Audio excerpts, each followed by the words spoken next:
jaaxal bu ma galsen ñëpp bàyyi xel teppul laa ko liggéey matu ano ni ma gisul di ma sentir mel ni matu fël changé goût hip hop galsen def ci caramel hip hop galsen sama biir job insek xaalis maa ngi prier ñoo ngi fiir or jama xaalis succès dawul sama biir projet bu génn du ndoxe fis série projet siwul mel ni tëjul liir ey ku fi fëgg kang entre ma vie de je suis la menace king lébu swag rafide quelques sola jot a génne di leen marine MC égal masi pobar soble mélange concert bu ma yëg mu tooj wàcc naa noo def mu daas performé ba door fa pooj rappeur a jeté yi kaas Robin ka you deep it rap maa ngi ak punch di rap avec France man maay seen papi papa ak seen papi yaay man maay seen maa ngi sa kaw protégé këf sa couronne teg ci di la ree danga foogoon ne yow yaa fi moom king le bo ngi bouleversé hiérarchie bi ba je suis la menace je suis la menace je suis la menace je suis la menace je suis la menace je suis la menace je suis la menace je suis la menace je suis la menace je suis la menace je suis la menace yor sama dit foncier ngeen yor seen baay yéen ñëpp lay ñaanal te ma tru seen baay même si boo bëggee ma topp sa ginnaaw posel ange fitu gaynde teeru jasi yàq der bi jeex na nanu jot a nappi man succès moo yàq ne sama xol toog naa lu yàq dem ma école petit di taar rek may gën di xool gëm ne job rek kay fay pour yàlla bay sa tool rappeur yi fi ne du ma seen maas man rek lañ fi yàgg naa leen maas jox ma ngemb ma doon menace rafale trophée yëpp et on recommence maa nekk gemb ci maat comme salon de coiffure damay dugg jëngal bopp yéen ak gub parce que yéen daane record yëpp daanu rab bi ndëpp bracelet yi fépp sisu kat yi dëpp yokku doy na sëkk wàcci fu mu dëkk yo of la ma dëkk lébu la ma lakk kii lébu bi fépp menacé ñëpp performé fépp ñu may waxtaane fépp léegi man jël naa sama bopp def ko sama logo nag ma dégg nopp homi bu dee déggoo suy la mën a déggoo damay ego waa lii la nii man dama doof est-ce que du rappé nekk sama gémmañ rakki nii di wax tey daanu rap wax ma lu dees ma seen papi papa ak seen papi yaay ma la seen maa ngi sa kaw protégé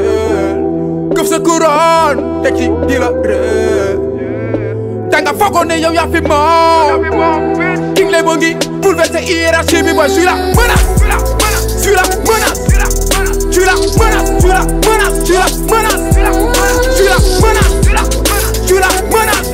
je suis la menace je suis la menace je suis la menace je suis la menace nigga je suis la menace nigga je suis la menace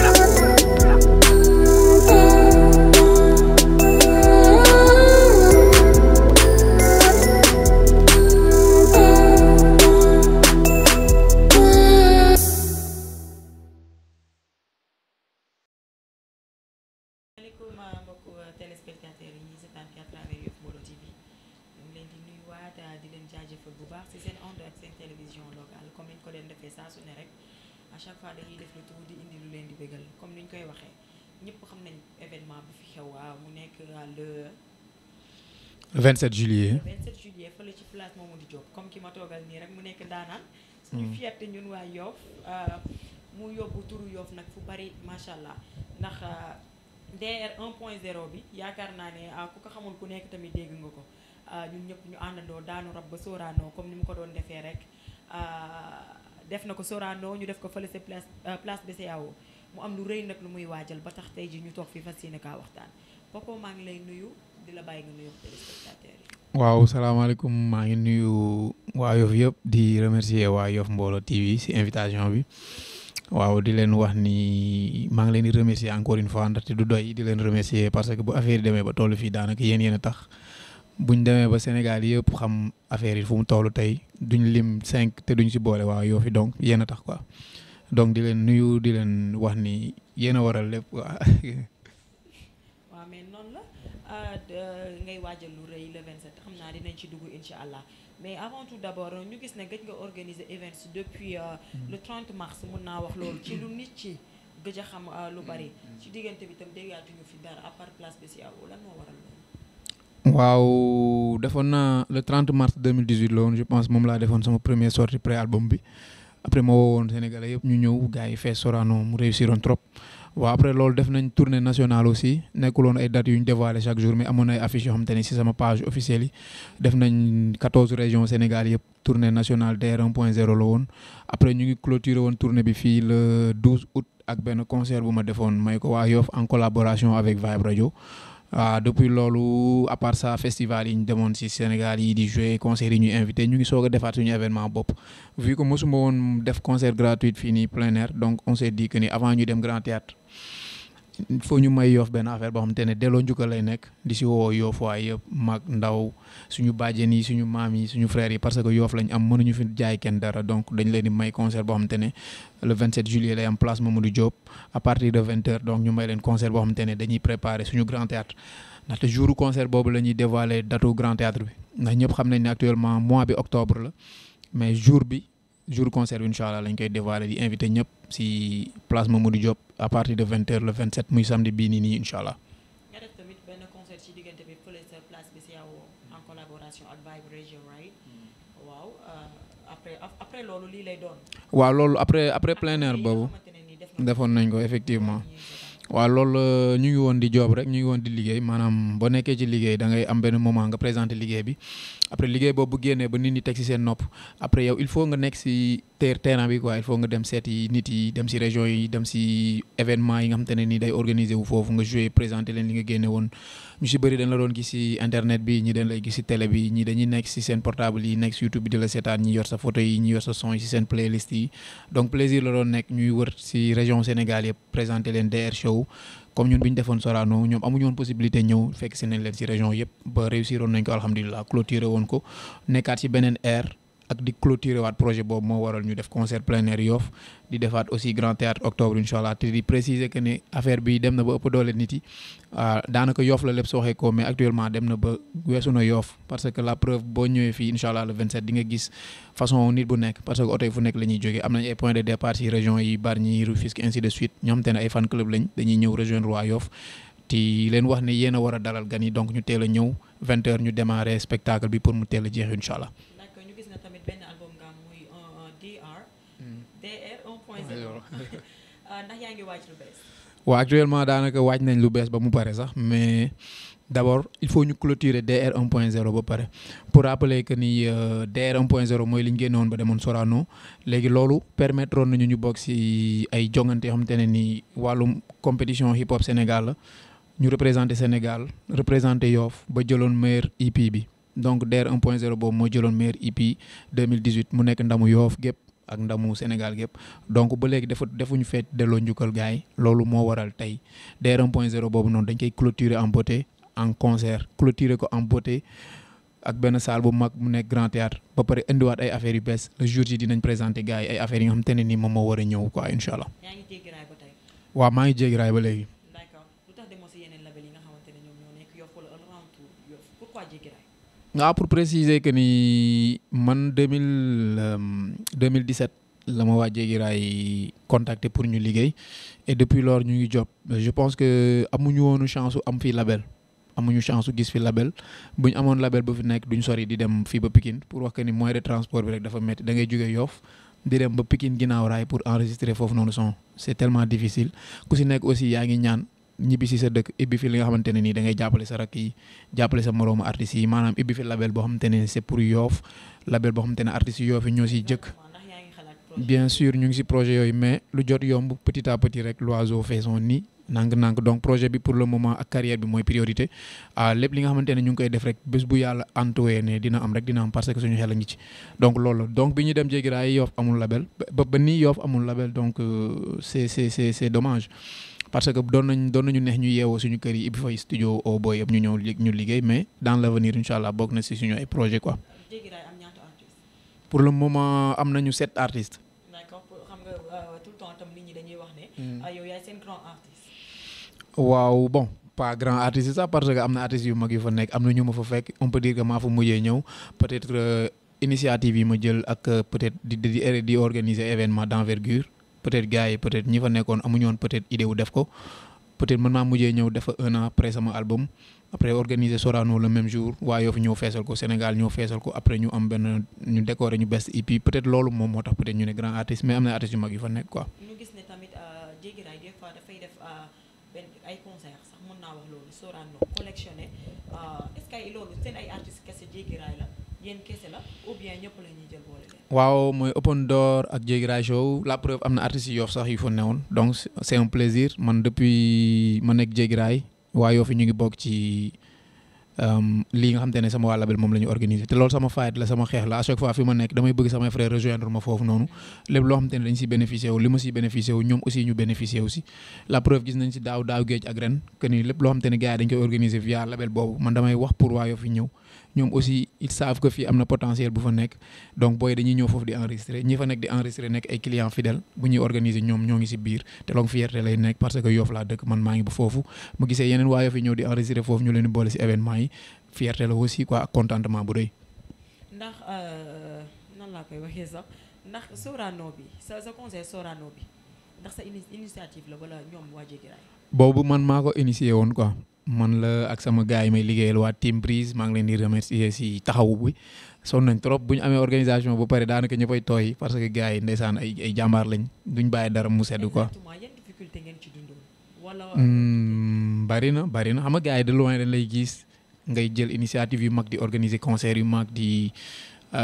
def ay vidéo yoo xam te ne mën a compétir si ay yenn clip yu xam te ne bokk na ci ay compétition fii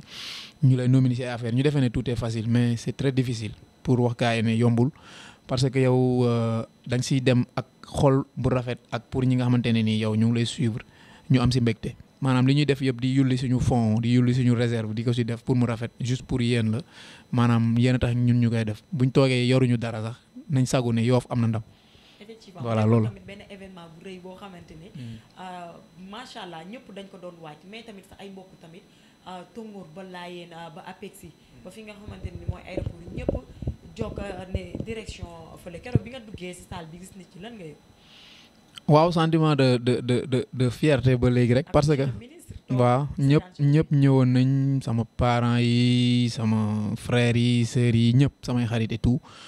ministre bi ñëwoon na Abdoulaye Diouf Sarr ànd ak délégation wam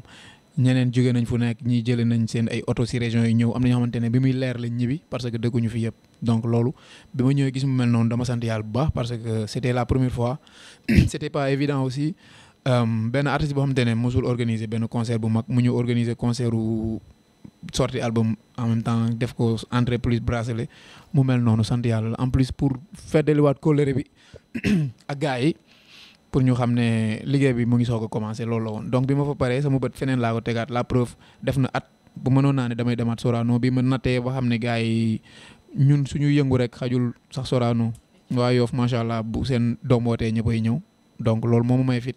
daanaka Yoff moo ma gën a may fit ba pare toog analyser xam ne affaire yi jéggi na doyoo yamatul Yoff kese parce que événement bi dina doon leneen loo xamante ne du Yoff événement national la donc suñu concert yi dañ fay gis yeneen tête yoo xamante ne dëkkuñu Yoff donc Yoff moom ndam li Yoff mooy moom reconnaissance bi mais ñi fay nekk du doon waa Yoff kese donc di leen wax ni seen événement la donc bu leen nangu kenn jiit leen fa loolu la quoi. est-ce que du loolu moo la poussé ba tax nga bëgg def dem Grand Théâtre. effectivement loolu la. bi ñu fa duggee mbooloo mi. bari nañ bari goo xamante ne am na ñoo xamante ne sax suñu biti lañ mujjee taxaw. waaw effectivement li gars yi di wax guichet fermé xam nga d'habitude da ngay gis ko organiser mu ne guichet fermé la def guichet fermé mooy ñu dem ba amatul place bu des si biir ñu tëj.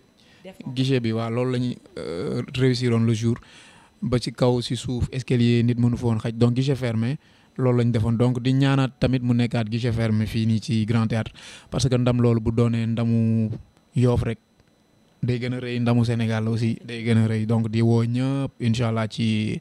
événement yi ñuy def premier événement bi muy le 27 muy concert bu ma leen di may waa Yoff delloo leen njukkal ci ndam loolu pour tendre vers Grand Théâtre jour boobu si la ñuy dévoiler datu Grand Théâtre bi bu ñëpp ñëwee ñu clôturer en son et lumière foo kafre mag ndaw ñëpp ñëw. sax si le 27 bi incha allah yow yaa ko def sa team la wala dañ la ko proposé defal la. non ñun ñoo ko def à chaque fois ñun ñooy jël initiative yi suñu ay moyens du bord voilà ñoo koy def voilà loolu la. mais concert plein air teg si mu nekk grade fi tamit yombul de. waaw concert plein air loo si def rek en retour doo ko amaat parce que da ngay maye day mel ni nan laa ko mën a expliquer par exemple benn sabar bu amoon tey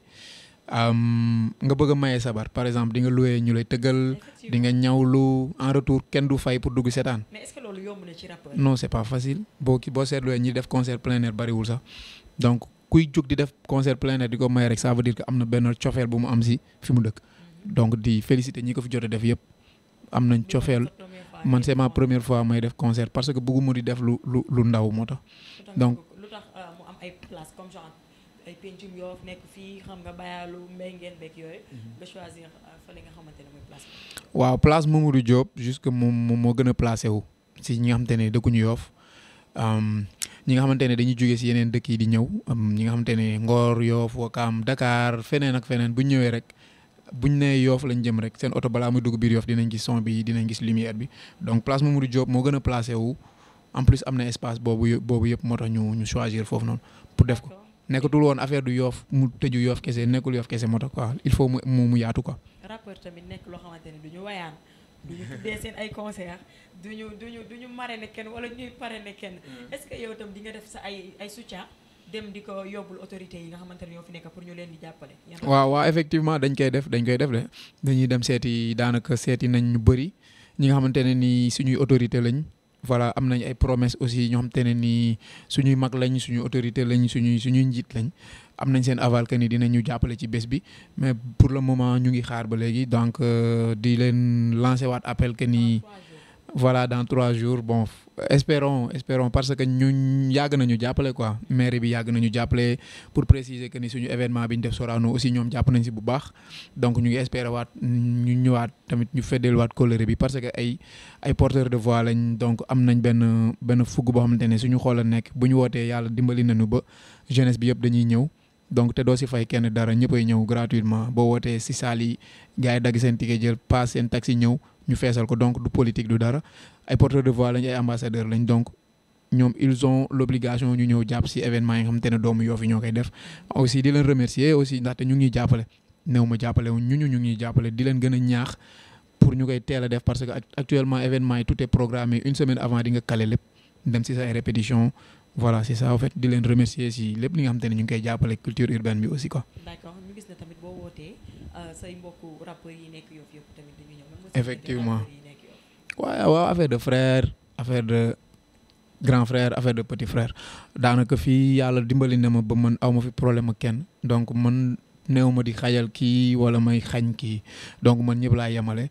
même bu fekkente ni ñëpp yamuñu aussi man ñëpp laa yemale tu vois yàlla yemalewul ñëpp mais man ñëpp laa yemale donc man bi njëkk am bi mujjee am ki génne benn son ki génnewul benn son man ñëpp laa yemale quoi genre man bu fekkente ne yaa ngi représenté Yoff rek sama xol day feex. gis ne tamit yow doo def ñu bari li ñuy def parce que dafa sedd dafa yaru est-ce que tam ñoom xam nga parce que ñi ma fi gis dañuy clash est-ce que yow tam di nga clashante ak ñoom di nga leen clash back. non xam nga lan mooy clash nga am xolub kiñaan nga soxoree nit wala nga gis nit ki di avancer yow nga bëgg avancer comme moom te avancer woo donc nit ki nga xamante ne yaa ngi toog di ko xalaat di wax si moom dafa fekk peut-être dafa la devancer quoi maanaam ki lay wax ne sa ndong tax na suuf kooku fu mu la féete gannaaw donc man gisuma kenn koo xamante ne nii jaral na ma koy clash wala ma koy wax loo xamante ne lu ñaaw la quoi parce que jotewu ma fekk kenn dara yéenewu ma fi kenn lu bon aussi je pense que ñoom aussi yéenewuñu fi kenn lu bon donc loolu si ñun suñu biir la li gën a rafet mooy bu ñu amee keneen ku jóge feneen ne daf ñuy tooñ ñun waa Yoff xam nga suñu doole foofu lay feeñee ñun ñu def bloc ñu wax ak nit kooku noonu parce que affaire de fight la affaire de représentativité la hip hop égale représentativité ça veut dire gox bi nga dëkk ngay fightal comme tey renaissance sportif renaissance bu Yoff tey bu xewlee nga ni Yoff di demee benn Malick Niang buy bëree gis nga ni Yoff di demee donc tey benn Paco Briz wala benn keneen bu xewlee loolu la ñuy soxlaa ñu ñuy xee suñu biir voilà. mais xam nga lu tax ma ne clash parce que xam nga tey jii benn Med Boy wala benn BMJ mën na génn benn son tey mu ne yéen rappeurs yi yéen ñëpp temps yow yaa ngi ci. non loolu. waa kay. ego trip la xam nga loolu lan la. xam nga loolu na laa la ko mën a expliquer dafa am lu ñu tudd ego tripping si hip hop ego tripping mooy ngay bàkku mën naa ko métaphoriser comme mbër bu duggee ci terrain avant muy bëri day bàkku dañ koy tuusal mu ne damay daan fëgg dënn ngembu takk série puudaru yëngal diw daan naa ko ñaari yoon diw daan naa ko yaa ngi comprendre xam nga loolu mooy ego trip si rap donc ñoom li ñuy def man dama koy def aussi man damay ñëw mën a yéen ñëpp maa nii maa fi lii maa fi laa c'est normal benn mouvement la hip hop égal mouvement te mouvement dafa am engouement quoi engouement am fugg te fugg boobu bu génnee rek yaa ngi bàkku donc ku si nekk da ngay bàkku nga ne yaa fi nekk c'est normal mais joxoñoo diw nga ne ko yaa fi nekk yow newoo fi jusque da nga koy def pour wane ne yow am nga benn talent am nga benn potentiel am nga fugg wane sa bopp donc xool ngay waxee loolu mooy waral ego trip bi à chaque fois quoi. D'accord, pourquoi tamit le choix de grand théâtre? waaw. dem nga seetaan ko macha allah saal yi bari nañ comprendre nga mais grand théâtre grand théâtre. jomb la mais grand théâtre. si mais bon pour man xam nga boo judduwee par exemple benn méta à chaque fois damay bëgg di ko métaphoriser tey daanaka ñun suñu première affaire mooy suñu bési juddu man yàlla dafa def premier projet bi ma njëkk génne album bi ma njëkk génne mooy sama juddu ci wàllu musique fii nii moom si laa jëkk juree projet daanaka projet bu génn la j'ai fait naître un projet mu juddu xam nga nit bu juddoo dañuy bàyyi ba mu une semaine ñu ngénte ko man jour boobu laa ko ngénte woon ça veut dire projet bi jour boobu laa ko génnee ngénte woon ko Sorano mu réussir instant bi daanaka man nekkatuma liir fa lañ ma ngénte woon foofu war naa màgg tuuti au moins donc màgg boobu moo waral que ñu dox si diggante bi toog nañ xam nga si diggante bi raam nañ si diggante bi dox nañ dem si région yëpp si diggante bi mën nañ si wax si diggante bi sax nañ karaw maanaam projet bi mûr na jaar na fi mu war a jaar donc tey on est adulte on peut dire que Sénégal yëpp xam nañu projet boobu jël na trophée Sénégal meilleur EP si chaîne nationale donc jaratul ñu demaat Sorano parce que Yoff xajuñu sax stade Amitié tu vois bu mobilisation amee dëggantaan xajuñu monument de la Renaissance bañ a brûler ay étapes moo waral ñu dem Grand Théâtre année bi lii la année bi stop lii la année bi stop leneen la année bi stop ainsi de suite donc dañuy màgg nànk-nànk tey màgg boobu moo waral ñu dem Grand Théâtre te man ak yéen duñ ko sax galandikoo dañ koy lekk bu mu jeex xam nga Grand Théâtre doyul ñun waa Yoff doyul keneen fii donc loolu moo waral ñu dem Grand Théâtre Yoff plus précisément moo waral ma dem Grand Théâtre parce que Yoff ñoo ëpp si sama public voilà su ma demee ba am fit ñoom ñoo tax quoi waaw donc yéen la ak man. collaboration ak Jéggi Raay ba tey voilà. d'accord ñu gis na tamit rap dafa doy waar rap dafa metti lu si waay am moo ko amal boppam yan difficulté nga nekk dund ci rap. waaw difficulté yi bari na côté financière souvent xam nga yàlla da lay suturaal da ngay nekk nit ku nit yi di gis. nit ko xamante ne da ngay nekk si média yi à chaque fois yaa ngi si télé yi yaa ngi si publicité yi souvent tu vois sa vidéo yi mu ngi dem moo ngi rafet yaa ngi solo mu ngi cool juste que image ngay soigner nit bu ñu lay wane wala ñu lay teg caméra da nga war a soigner sa image donc soigner sa image boobu moom c'est normal nga koy def quoi mais difficulté yi financièrement dañ koy sentir parce que benn clip boo ko bëggee def il te faut de l'argent quoi te actuellement clip yi gars yi di def clip yi rafet yi il te faut lu mu bon sa budget boo budgétiser il te faut déjà million bu teg ak lu teg pour nga am clip bu compétir clip boo xamante ne internationalement ça peut peser sur le milieu il faut nga am xaalis te ñun foruñu ko si concert yi ñuy woo festival yi ainsi de suite si lañ ko récolter ndànk-ndànk xaaruñu en retour loo xamante ne nii dañ ko fi dajale wala je sais pas carrière la bu amoon benn 5 millions tey nga gis projet boo xamante ne 5 millions moo ko war a financer doo ko xalaat da nga ko ciy def en retour di xaar mu jur ëllëg tu vois maanaam mbirum bay la def ay grain ay meññeent ngay def après moo jur yàlla wàcceel ndoxam muy taw bu tawul nga arroser sa bopp ñun ñu ngi toll di arroser suñu bopp nag ñu ngi espérer un jour mu meññ ba ñëpp ñu jëfandikoo ko ñu bokk ñun ñëpp.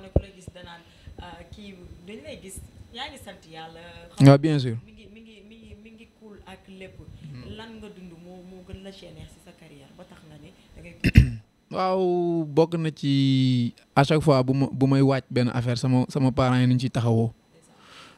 bokk na ci loolu bokk na ci sama yaay sama tante samay bàjjen samay cousin sama mbokk yëpp bu ma limee damay juum samay frères et sœurs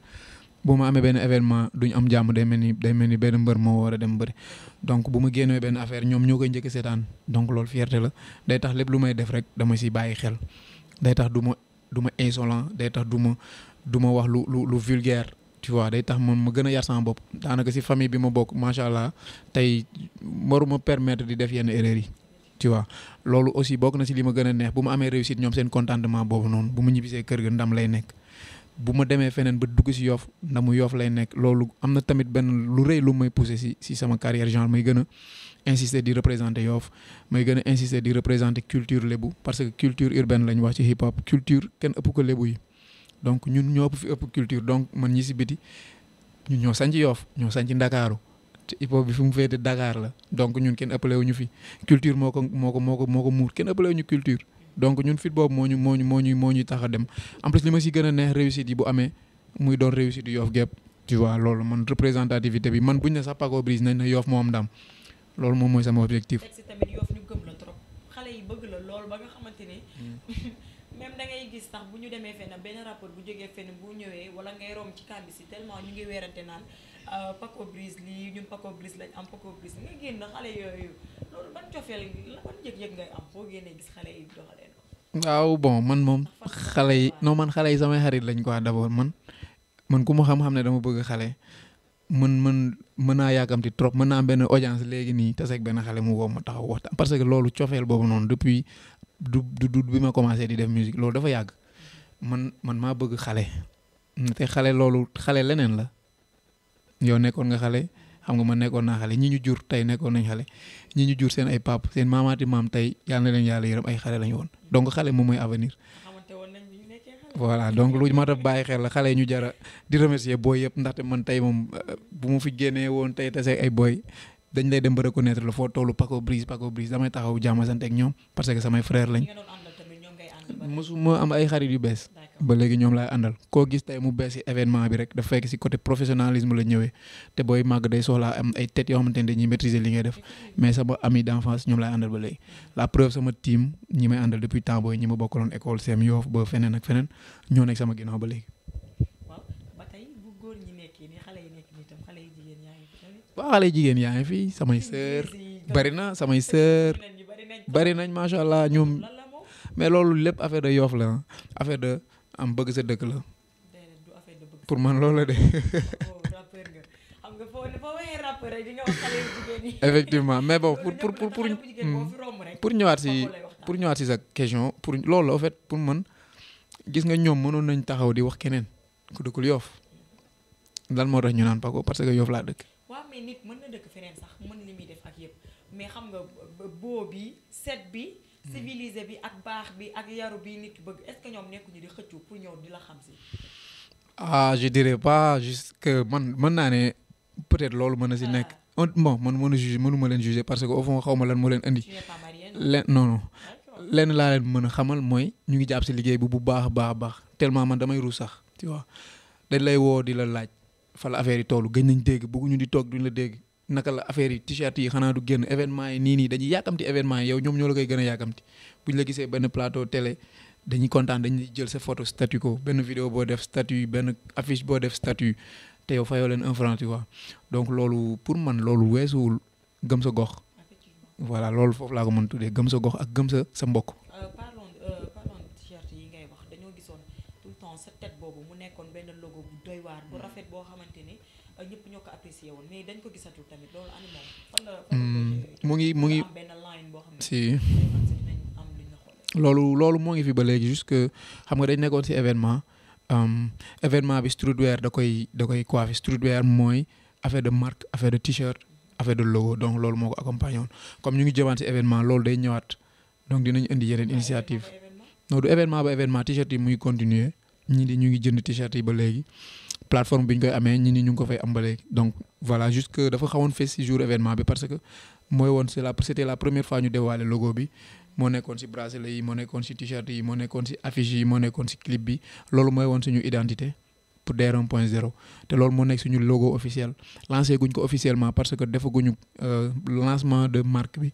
am na si ay projets yoo xamante ne moo ngi ci loolu juste avant Grand Théâtre bi nañu organiser genre showcase mooy genre rencontre boo xamante ne si genre boîte la lañ koy defee wala si benn genre salle de réunion invité ay têtes ñi nga xamante ne ay stylistes la ñu tout ñu def suñu collection génneewaat suñu marque boobu noonu mu gën a officiel pour mu nekk hologramme maanaam tampon que ne lii logo Paco Briz la ku ko bëgg fii nga ko mën amee mu gën a professionnel bu boobaa mu accompagner waat événement bi pour ñu xaar loolu yëpp mu ngi si suñu programme aussi quoi. waaw le 27 bi comme d'habitude daanaka fii amatuma fi lu bees lu ma fi war a def budul peut-être ay son yu bees mais maanaam sur scène def juste répétition lay nekk mais li jar teew dëgg mooy Grand Théâtre parce que foofu leneen moo fay am voilà donc fii dinaa may gars yi son yi dinaa leen indil artistes yu bari ñi nga xamante ne nii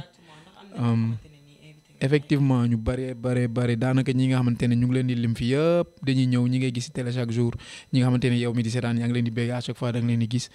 samedi incha allah di nga gis ñëpp ñi nga xamante ne rappeurs Sénégal lañ ñëpp incha allah dinañ wuy si Yoff dinañ wuy si hip hop Galsen quoi ndaxte ñu ñëpp ay frères lañ à la fin mooy loolu. donc di woo ñëpp pour insister waat ci heure bi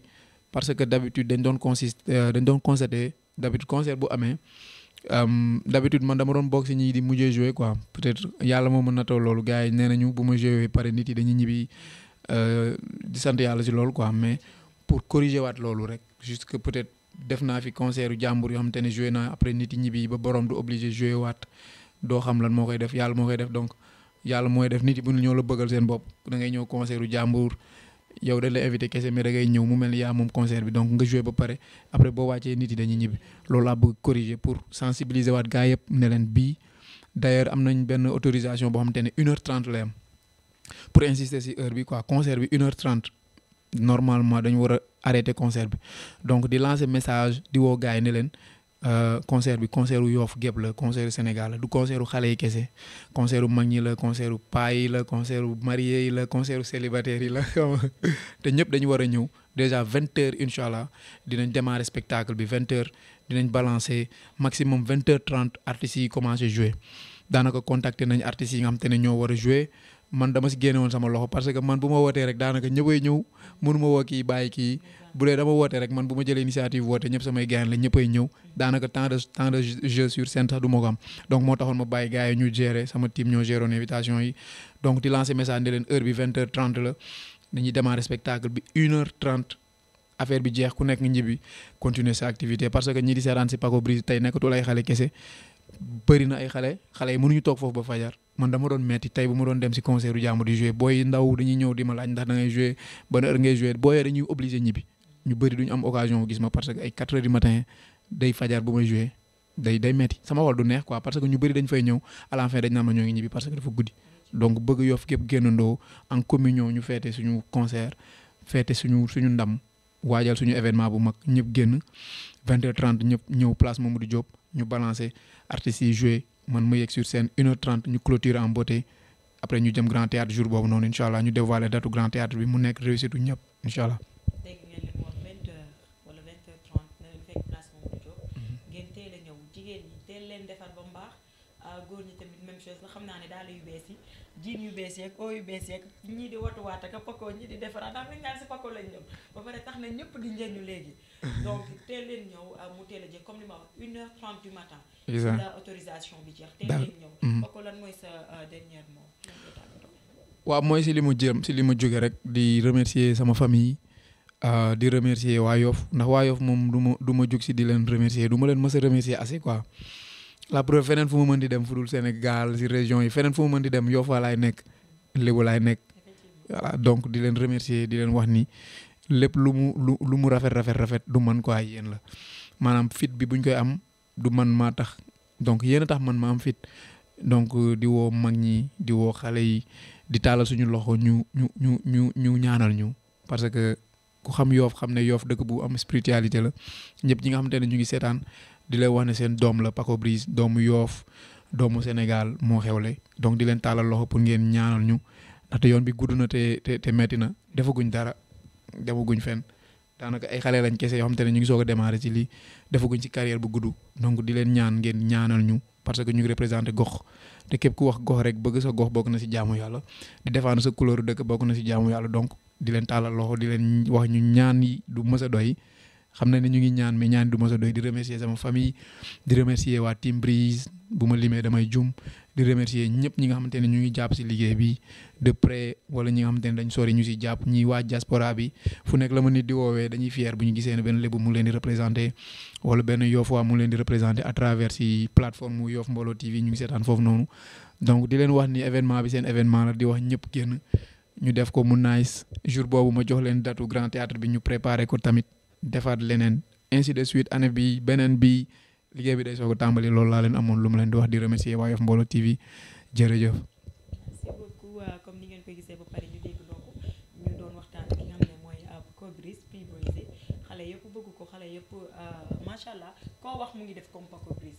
ngeen dimbali ñu si rek encore une fois concert bi mu nekk le 27 incha allah mu nekk samedi bii dans 3 jours rek ñu jëm ci muy waajal tamit lu rëy muy grand théâtre ñu ngi siy woo ñëpp képp ku ko mën a jàppale tamit ñëwal nga jàppale ko moo xam sa doole nga ci mën a def moo xam da nga ko mën a dimbali financièrement ñu ngi woo tamit autorité yëpp ngeen jàppale ko doomu Yoff comme li mu wax fu mu dem rek turu Yoff moo ko tax a jóg ñu koy remercier bu baax parce que temps bi xat na mais macha allah mu am suñu jot ñëw toog waxtaan ak ñun